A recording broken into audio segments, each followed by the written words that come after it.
So I've added the rules of dimensioning, the dimensioning PowerPoint, and manufacturing annotations to this week's learning module.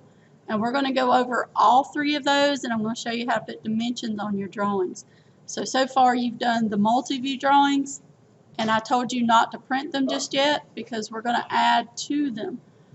Dimensioning is very important because you can have the entire drawing perfect, but if you don't have the correct dimensions on there, or they're not readable, then you might as well not have drawn anything.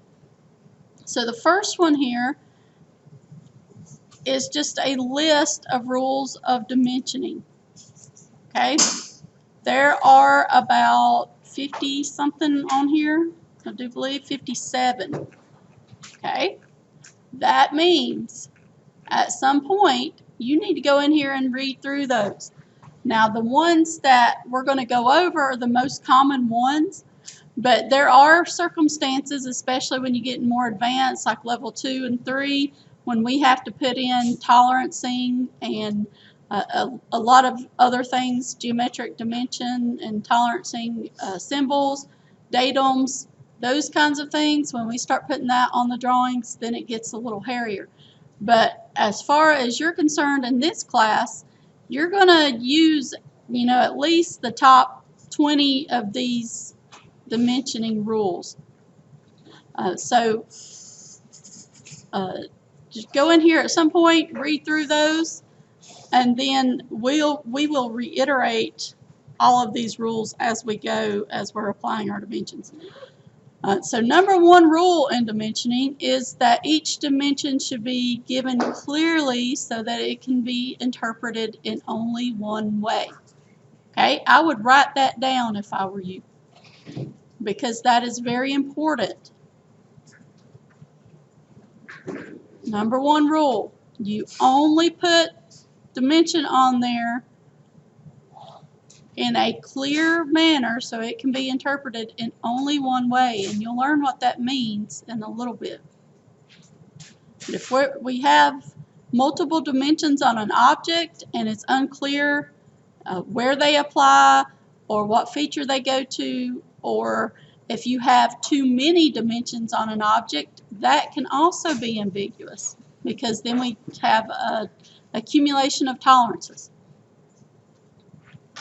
And number two rule, dimensions should not be duplicated or the same information given in two different ways. Okay, that means if you're given a depth dimension in the top view and you go ahead and put that depth, you place it in the top view, you don't need to put it again in the right side view. So we only put it on there one time. And the reason that is, again, you can have an accumulation of tolerances, but it can also cause ambiguity whenever you're the person making this part. All right, so we know it has to be clear. It doesn't need to be duplicated. Now, these dimensioning rules apply to engineering drawings. Architectural drawings are a little bit different. Architectural drawings, you can slap every dimension on there that you want. There's not a whole lot of rules guiding those dimensions, and the more the merrier. But on engineering drawings, they're produced different ways, so we don't put 1,000 dimensions on there when we can get away with having 10. All right, we just don't overload our drawings with those dimensions. Number three, dimensions should be given between points or surfaces that have a functional relation to each other or that control the location of mating parts. So where we place the dimension is very important. That tells the person that's making this part that when you test the part to see if you've made a good part, where you start that dimension then becomes the focus point of how they're going to place that in a vise or whatnot to actually measure and test the part. So where you put the dimension on it is super important. How you put it on there and what features you apply the dimension to are super important, because that tells them that if I put a dimension on this feature, this is an important feature, and this is the feature that should have the tolerance. okay? So I'm kind of building you up to when you do geometric dimensioning and tolerancing, you'll already be used to following these dimension standards. Dimensions should be given to finished surfaces or important center lines in preference to rough surfaces whenever possible. So there are finishing symbols and that kind of thing. We don't get into those until like level 2 and 3. Dimensions should be given that it will not be necessary for the machinist to calculate, scale, or assume any dimension. So we want our dimensions to be, the last and final say. We don't leave anything open to interpretation. Dimensions should be attached to the view where the shape is best shown. So if we just got finished with creating some multi-view drawings, and you learned that the front view typically has the most features. So if the front view typically has the most features, do you think it's going to have the most dimensions? Probably so. So most of the time, if we choose our object, if we're creating a brand new object, we're going to make the front view of that object where we can see the most features. So that means that most of these drawings that you're going to do, you're going to have a lot of dimensions in the front view. So therefore, if you have a width dimension, because we see width in the top view and the front view, we're going to place that width dimension between the top and the front view. So far you guys have put about 1.5 inches space between your views. There's a reason why we need that much space. It's because we're going to put some dimensions in between those views. So you need to apply the dimension between the views where you see that particular feature. So if we see width in the top and the front, we put the width dimension in between those two. If we see height in the front and the right, we'll put our height dimensions between the front and the right side. So dimensions should be placed in views where the features dimensioned are shown as true shape. So we've done a lot of inclined surfaces here lately. We've done some drawings. We went over our line usage worksheet that had some inclined surfaces. So we know that when we have an inclined surface, we only see it true size in the view where it appears as an edge. So if we are going to dimension that surface, we need to dimension the surface where it appears true size. So inclined surfaces, you're going to dimension those on the edge where you can actually see it, and not in one of the views where it's foreshortened. We do not dimension the hidden lines if possible. There may be special cases where you just absolutely have to, but if possible, we stay away from dimensioning to hidden lines. Sometimes later on you'll learn that we can create an auxiliary view or a section view, so we don't have to dimension to that hidden line. And then number 9, dimensions should not be placed on a view unless clarity is promoted and long extension lines are avoided. So that means when you're putting these dimensions on your drawings, you don't put them inside the drawing itself. You don't put it on the visible lines or on the actual object. You put them outside of the object. Number 10, dimensions applying to 2 adjacent views should be placed between the views. So this is what I was talking about. If you had a height dimension and it applied to the right side and the front, you would place it in between those views. Longer dimensions are placed outside of all of the smaller dimensions. So if we have a dimension that reads 1 inch in value and then another dimension that reads 3 inches, we'll put the shorter dimension first and then the longer dimension. So we're supposed to stack those or keep them in line wherever possible. So those are the top 10 or 11 there.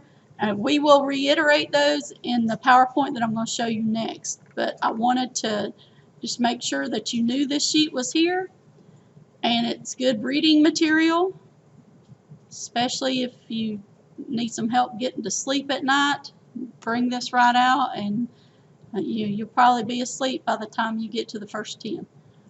But try to get through all of them and read through them so you know what good dimensioning should look like.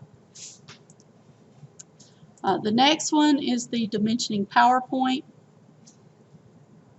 This one, well, all of it you should take notes on, but at the end of this PowerPoint, you're going to have like the top 10 items again. So if you did not get them a few minutes ago, you might want to jot them down from this one. So when we talk about dimensioning, it's just another name for size description. And we've talked about this all semester long. If we need a hole, what are the two things we need to know about that hole? We need to know how big it is and where it is, correct? So we either need to have a location or a size dimension on, or both on each feature that we draw. So standards for dimensioning. Remember, everything that we do follows a standard, especially in engineering drawing, and you can find that in the American Society of Mechanical Engineers. Now this one says 1994. They update that about every 10 years, so the latest one that we're going to follow is 2011, I think, is the latest one. No, actually, I'm sorry. They just redid it a couple years ago. It's 2019. So Y14.5M is the section, and then whatever version is the latest version is what we would put there. So 2019 is the latest version.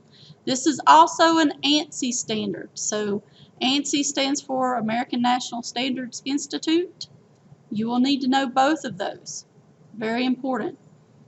The American Society of Mechanical Engineers, as a student, you guys can join that organization for free.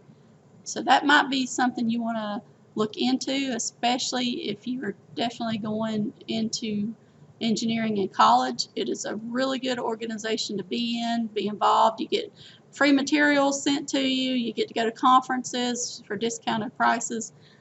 You get all of the standards and that kind of stuff. You get access to all of it.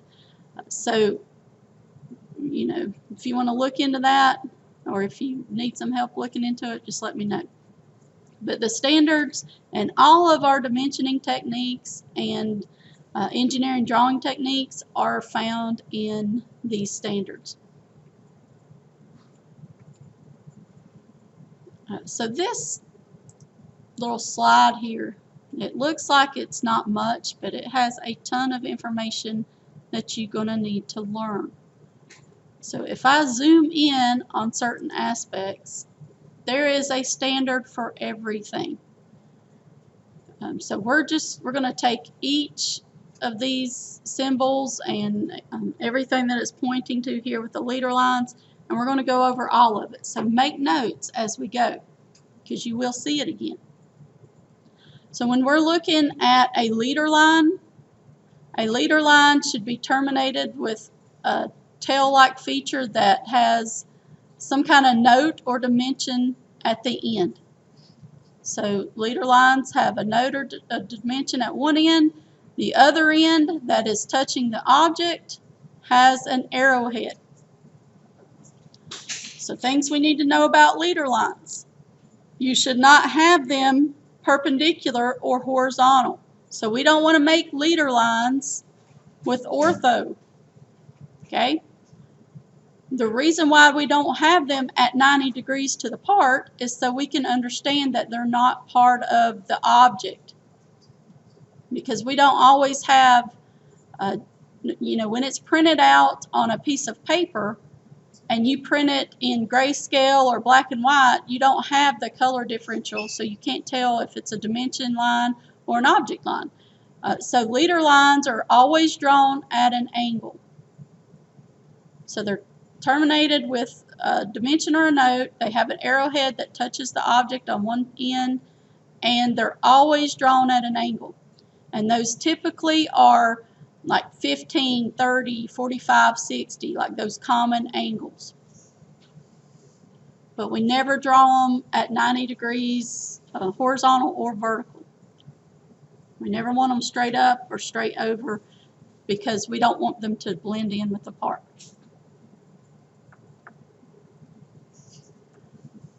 So that's what you need to know about leader lines. If it's a leader line depicting the size of a circle, that arrowhead's going to be in line with the center point here. The next thing that you need to know, you already know the extension lines and the dimension line. So the dimension line has the number and the arrowheads on the ends, but the extension line extends out from the object itself. So this smaller line here on either side is called an extension line, and there's this visible gap.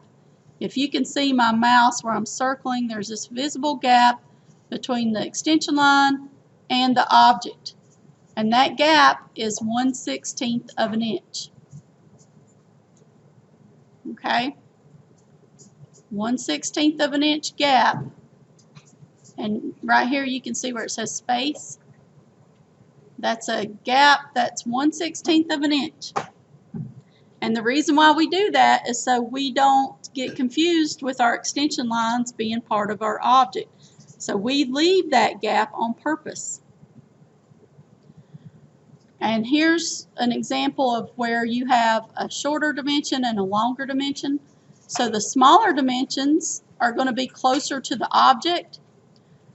So the first dimension out, this 1 right here is the first dimension that was created, and it is 3/8 of an inch from the visible line.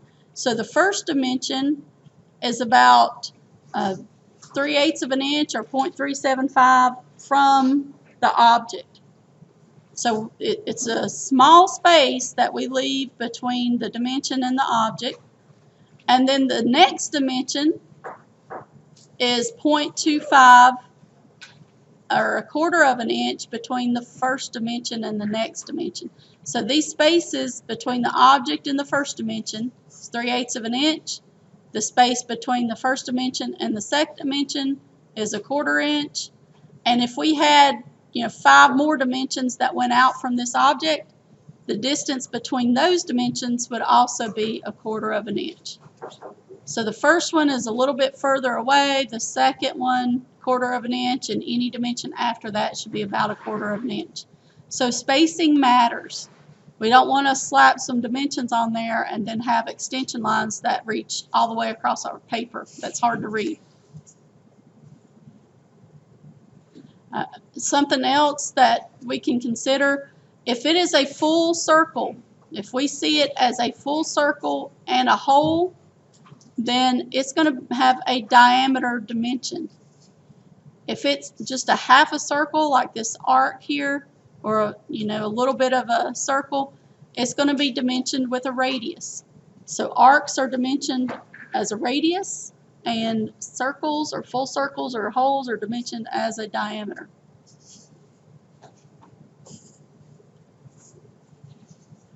Okay, then the next thing that we need to look at is the distance after the arrowhead. So you might think that these are just tiny things that we wouldn't necessarily have to worry about, but there is a standard for it. So the distance, the extension line should extend past the arrowheads is 0.125, and this is 1/8 of an inch. So when we went in and changed all of those dimensioning standards in AutoCAD to update our template and to create our template, that's why we changed all of those standards to the numbers that we did in the dimension style window. We are following the ANSI standards, so we had to change those numbers to follow these standards. And again, this gap between the object and the extension line, 0.0625 is 1/16 of an inch. So right here it says 0.03. That's close enough, but it's about 1 millimeter or 1/16 of an inch. Okay, so very important slide to look at it, you might think, oh, that's just an example, but it's actually got all of these standards on it. So remember this slide. So not all the time can we fit everything within the extension lines, because sometimes we have very small dimensions. So the precedence of order on how we should do this, of course, if we have room, we want the number and the dimension line within the extension lines. If we don't have room, the next best thing is to have the number in between the extension lines and the arrows on the outside of it. Okay, so this would be the next preference. So first preference, have everything in between the extension lines. The next preference is to have the number in between the extension lines and the arrowheads outside. And then if we can't get anything in between the extension lines, our third preference will be to put the extension lines with nothing in between it and then the number on the outside. The number and the dimension line on the outside. So all of these examples are good examples, but if you can force at least the number in between the extension lines, we want to do that on smaller dimensions. So arrowheads, there's a ton of different ways that we can create arrowheads. If we're creating them in AutoCAD, we tell them to be about 1/8 of an inch long here, and then what's depicted by the W, the width is what they're calling it.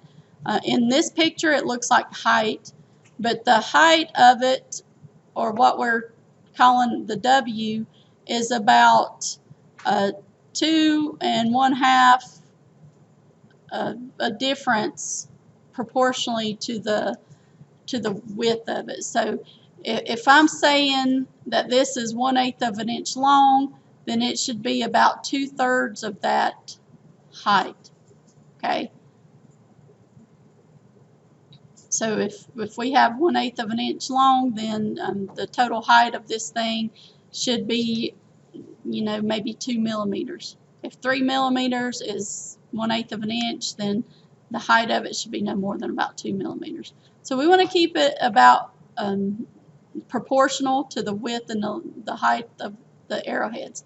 What we use in engineering drawing is this closed-in arrowhead, so that top example is what we normally use. Now you will see special cases where you might have an open arrowhead or something like this, where it has it enclosed but it's open, it's not filled in. So all of those are acceptable. Most of the time, this last one you're going to see maybe with datum target points or something like that. So for us, the most common type is this closed-in arrowhead. That's what we're going to use. And the arrowhead must touch the extension line. So we need to keep that in mind. If it's an arrowhead on a leader line, it must touch the object where it applies.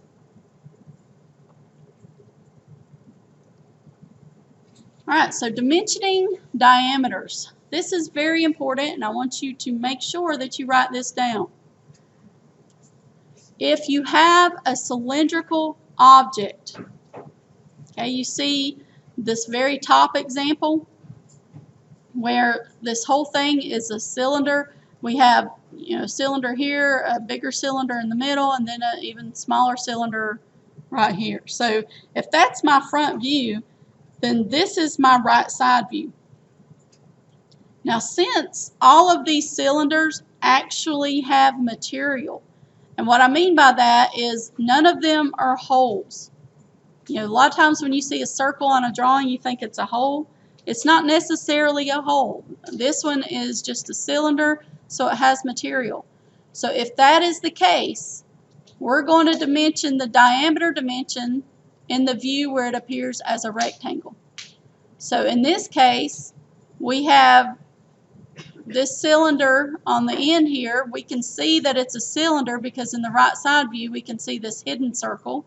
So we know it's round. So we put the diameter dimension where we can see it as a rectangle.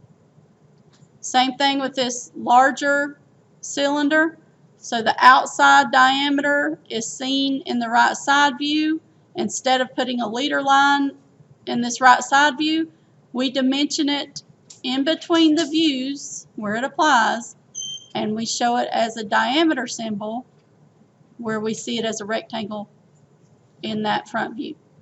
Same thing with the 0.5. We see that it is indeed a circle in the right side view, but we dimension it where it appears as a rectangle. So cylinders are dimensioned where they appear as a rectangle or in the rectangular view. In this case, it's the front view. That's where we dimension them. Now, if we had a hole that we actually subtracted material out of, the hole would be dimensioned where we see it as a circle. So if this little 0.5 dimension was actually a hole that went all the way through, we would put the dimension right here in the front view instead of putting it in the, or right here in the side view instead of putting it in the front view. Okay? So cylinders dimension the rectangular view. Holes are dimensioned where you see them in the circular view. Very important. Now here's examples of ways that diameters can be depicted on a drawing. So of course leader lines, they can be depicted with just regular extension lines like you see up at the top there. And here's how radiuses will look. Remember that the symbol will always go before the number. Okay, so this it reads a radius of 0.5 or a radius of 50, a radius of 20, a radius of 5. So the symbol always comes before the number. And arcs are always dimensioned with a radius. Full circles are always dimensioned with a diameter. So here's an example of that. So the 1.5 and the 2.82 here are location dimensions to that center point, and then it shows the radius. Decimal inches. So if we're reading decimal inches or applying decimal inches, we can use our engineering scale. We learned that before. So when we are drawing in ANSI standards, our drawings need to have decimal inches on it. Older standards allowed you to use fractions. We no longer use fractions on drawings unless it's requested or we just need to. Okay, so everything should be in decimal form. If we do not have a tolerance or if there's nothing specified, we go 2 decimal place in our precision. So right now your template is set up with 2 decimal place precision. If you needed more precision than that, then we'd have to go change it. So from this slide, you need to know that decimal inches is preferred for engineering drawings. The precision is 2 decimal places unless otherwise specified.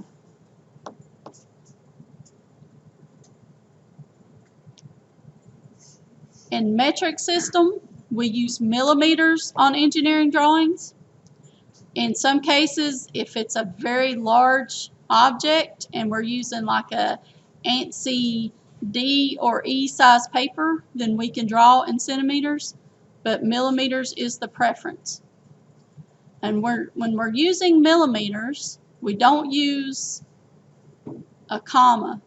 Okay, sometimes you'll see a comma in the metric system, but we don't use a comma, we use a decimal point. This slide, very important, so make some notes here. Leading and trailing zeros. What that means is when you're talking about inches and you have values that's less than 1, like 0.5, 0.25, you will put the trailing zeros. So the trailing zero just means In this case, it's 0.25, and then we leave the zeros. So that's called the trailing zero. So if our precision is 3 decimal places, no matter if I have 0.5 or 0.25 or 0.1, I'm still going to put the trailing zeros. So if I were using 3 decimal place dimensions, then I would put 0.100 because I have to put the trailing zeros on every dimension. If I only have 2 decimal place precision, then I could just put the 0.25 here. But this example has 3 decimal place precision, so we have to put all the trailing zeros. Now, if we're dealing with millimeters, we do not put the trailing zeros. Okay?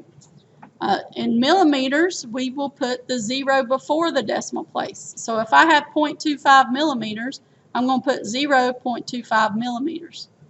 Notice I don't put 0.25 inches. Okay, I omit the leading zero. That means I don't show the leading zero, but I do show the trailing zeros. Millimeters, I show the leading zero, but I leave off the trailing zeros. And in AutoCAD, we can change that setting, and we do whenever we made our template. We put that setting in to omit the leading zero. And then this is examples of values greater than 1. So if we had 3 decimal places, we still put 3 zeros after the decimal point. But in millimeters, we do not show the trailing zeros. We would just put 1, 1.5, 15, whatever it is. So there's a difference. You need to know that. The reason why that is if you're quickly glancing at a drawing, you need to know what units you're dealing with. So this is one way that we can differentiate between the units, but it's also an ANSI standard, so we're going to practice it on our drawings. So the next few slides are some of the most common rules of dimensioning. So if you did not write them down on that first sheet that I showed you, here's a good chance to write them down because you will see them again. And remember, you'll want to have your notes when you take a test. So each dimension should be clearly shown and stated so that it can be interpreted in only one way. And that is the number 1 rule in dimensioning. And you might have to reiterate that on a short answer question one day.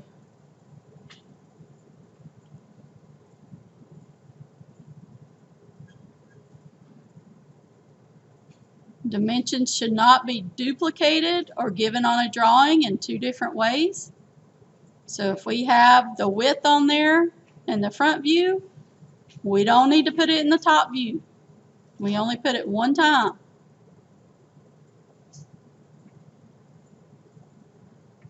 Dimensions should be placed in the view where the best shape and true form are shown.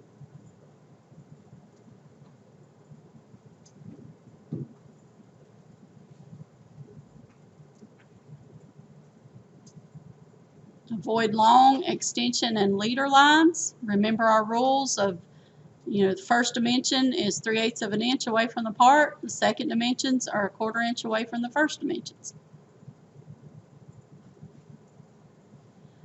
Place the dimension between views, especially if it applies to both views.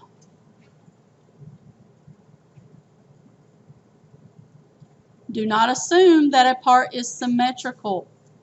You have to dimension both sides of the object, or you have to have a center line. Okay, if you have a center line, then it indicates that that is a symmetrical object. But if there is no center line, then you have to dimension both sides or put a note that 2x or something like that if it's a whole or a feature.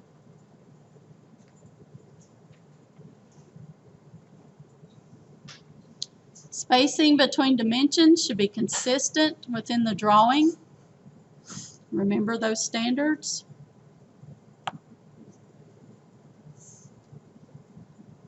Line up dimensions horizontally and vertically where possible. We call that the point-to-point dimensioning method, so write that down. Point-to-point dimensioning method, where we line up dimensions horizontally and vertically where possible. We stack them where possible. And I'm going to show you something in a minute on why we do it that way. Point-to-point dimensioning. So point is P-O-I-N-T, and then the word to, T-O, and then point again, point-to-point dimensioning.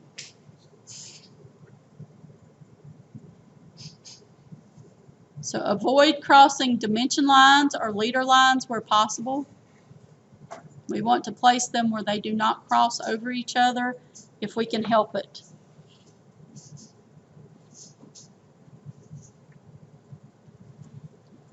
Make full use of notes, abbreviations, symbols to show how many times the dimension applies.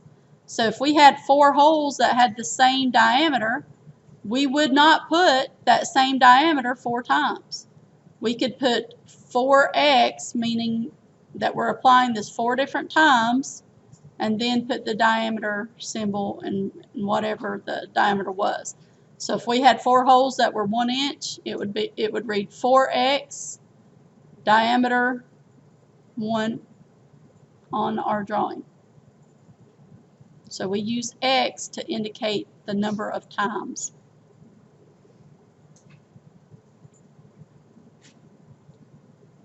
So when we're dimensioning rectangular prisms, you can see the example here. We have our width, our height, and our depth.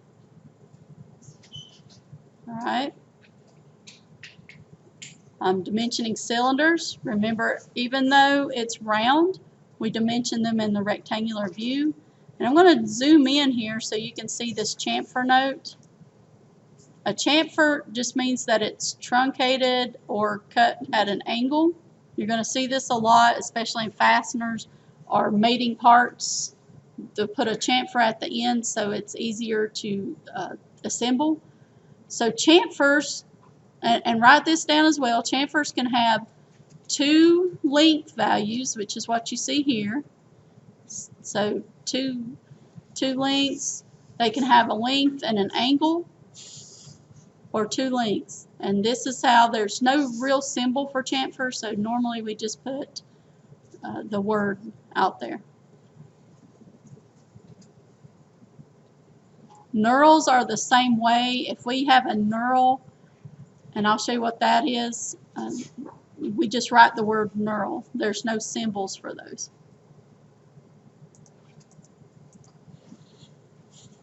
Dimensioning cones. So cones are not cylinders, but they still have round circles. So we would also dimension those in the rectangular view. Now if we had a hole, like if this was a hole instead of being cut off right here, we would dimension the hole in the circular view. But anything that has material, we dimension in the rectangular view. So this is an example of a cone. Here's an example of a sphere.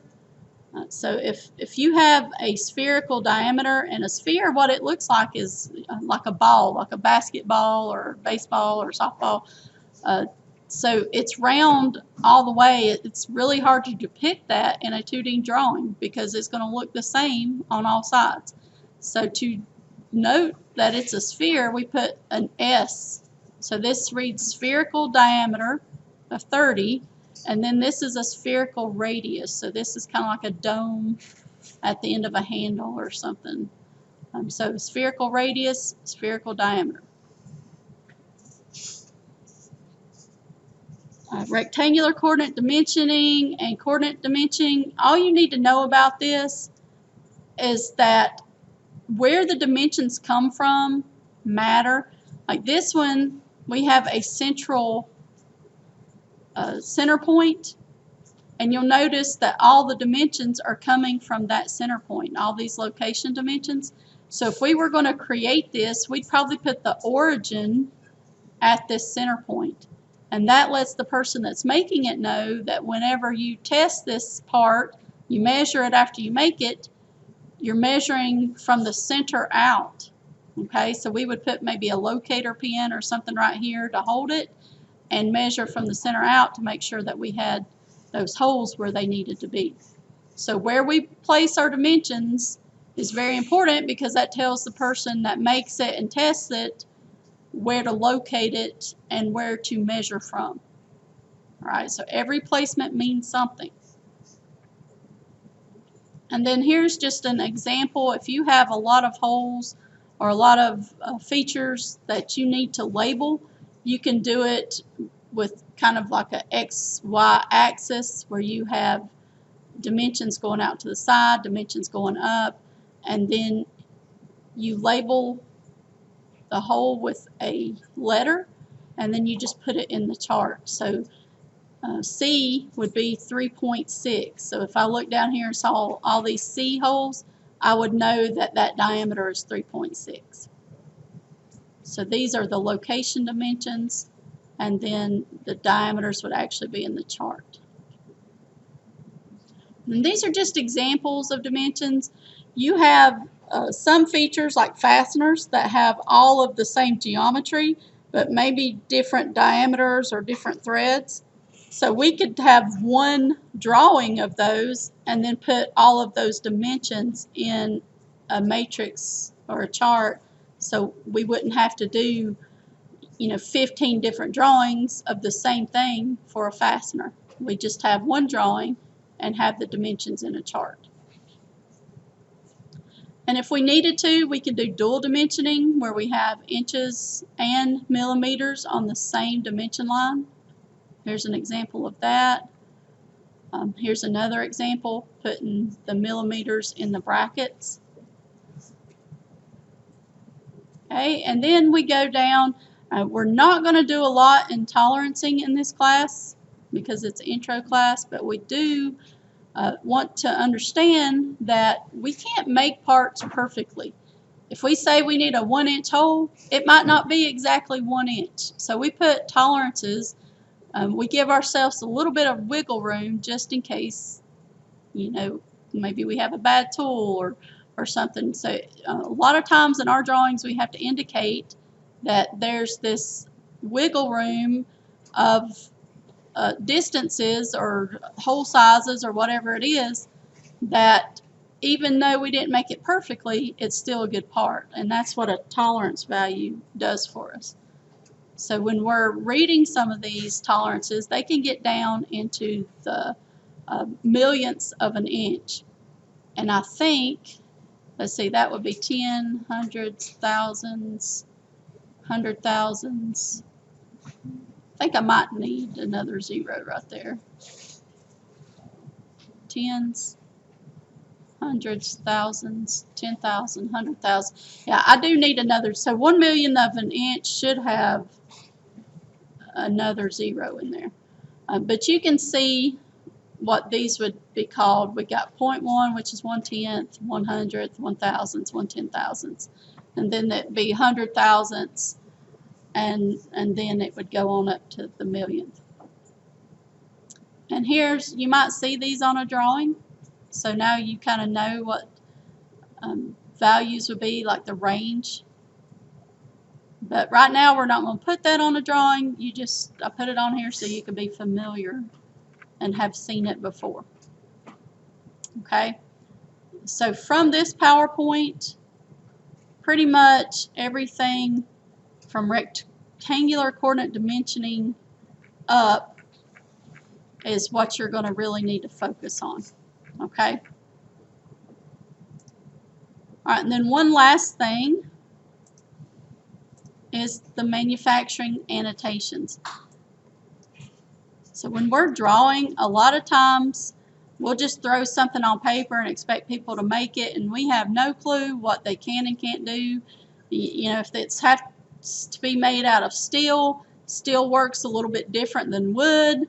It's harder to keep a tolerance on wood than it is on steel, and so forth, because you have, you know, changes in humidity can make wood expand.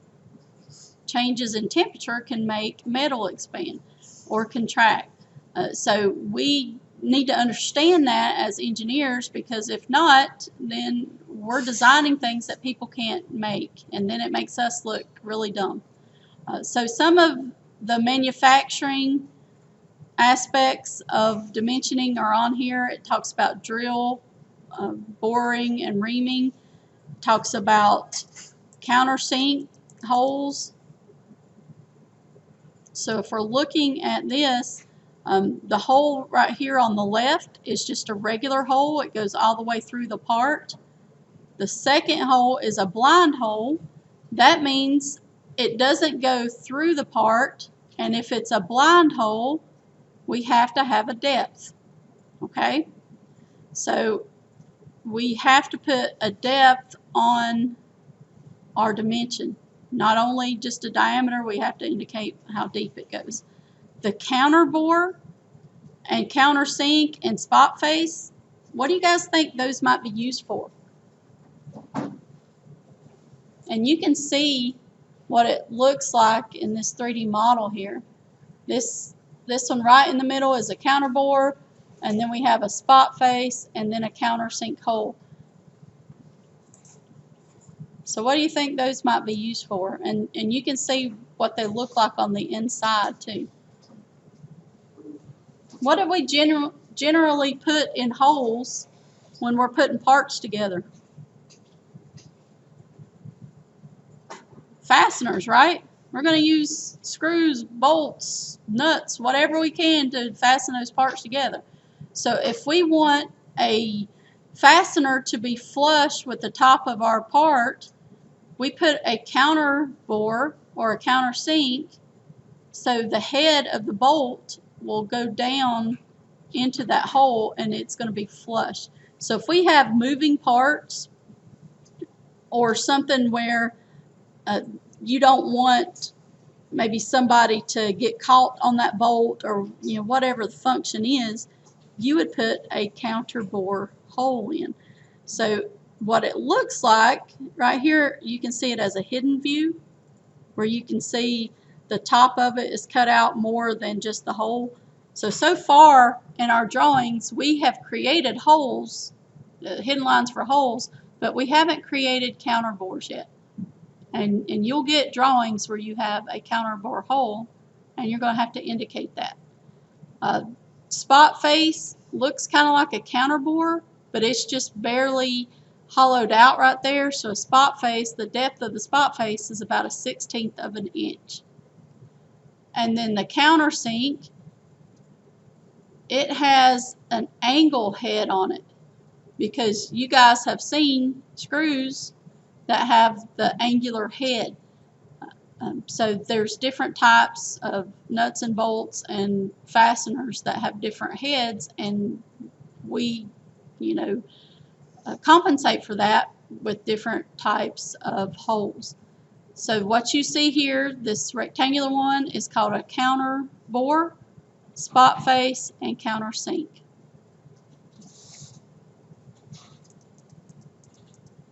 And you're going to have to be able to identify that and put the note beside of it. So if we go down here, I think I've got some examples. Yeah. So the counter bore example, this would be the diameter of the small hole. Then this little U-shaped symbol, that's the counter bore symbol. So this would be a small hole diameter of 0.375, a counter bore diameter of 0.75, and a counter bore depth of 0.375. So notice the little symbol here. It looks like a T with an arrow on the bottom. That's the depth symbol. So we have 3 new symbols that you're going to learn today. We have the counter bore that looks like this U shape, the depth symbol, and then the countersink symbol looks like a big V. Okay, so in the notes, we have the diameter of the small hole, countersink diameter, and a countersink has an angle instead of a depth. So this reads 82 degrees. So if I were calling this out for the hole, it would be a small hole or a drill diameter of 0.5, countersink diameter of 0.75 with an 82 degree angle. And then the spot face. Sometimes people will use this counter board symbol on a spot face, but you can actually write out spot face. You might see S face or SF sometimes. Spot face really doesn't have its own symbol. So you need to know those. You're going to see them constantly on drawings. This symbol kind of got out of place in Google Classroom, but if you download these notes, it'll go back to where it's supposed to because it's in a Word document. But this is a surface finish symbol. So you might see that on the surface, and that just indicates that you need to make that surface a finished surface or a finer surface. If you see something like some of these abbreviations, finish all over, FAO, but you can see in this example how those surface texture symbols will be applied on a drawing. You just put that check mark right there on the drawings.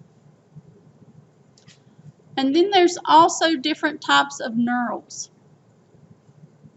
So knurls, you kind of have to see one to know what I'm talking about, but you'll see them on handles of things. It's where they have grooves so you can grip them better. So there's different reasons why you would have a knurl. And then there's different types of patterns of knurls. And then the last thing are these tangent edges. And we came across this in figure 701 where you guys had that small fillet that ran out into the part. So if we have a rectangular feature that runs into a circular feature, that's called a runout. And we indicate it either by a small arc, or in this case there's a larger arc. But those are called tangent points, and we don't always put the tangent edges in there.